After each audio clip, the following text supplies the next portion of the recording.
இணைந்து பயணிக்க தமிழ் கட்சிகளிடமிருந்து அழைப்பு வந்தால் அதனை சாதகமாக பரிசீலிப்பதற்கு தயாராக இருப்பதாக ஈழமக்கள் ஜனநாயக கட்சியின் தலைவரும் முன்னாள் அமைச்சருமான டக்ளஸ் தேவானந்தா தெரிவித்தார்.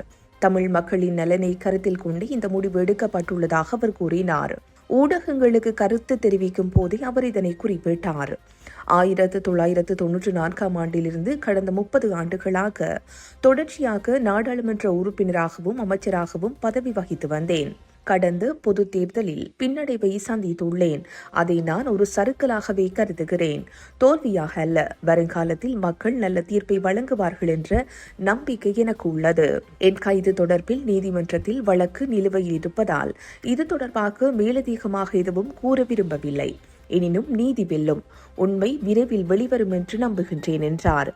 சகல தமிழ் கட்சிகளுக்கும் எனக்கும் இடையில் நேச முரண்பாடே உள்ளது, பகைமை இல்லை. எனினும் சில தமிழ் கட்சிகள் என் மீது காழ்ப்புணர்ச்சி அரசியலுடன் பயத்தின் அடிப்படையில் செயற்படுகின்றன. தற்போதைய அரசியல் சூழ்நிலையில் மாகாண சபை தேர்தல் நடைபெறுமா என்பது குறித்து உறுதி இல்லை என குறிப்பிட்ட அவர், எனினும் அரசு உடனடியாக மாகாண சபை தேர்தலை நடத்துவது நல்லது என்றார்.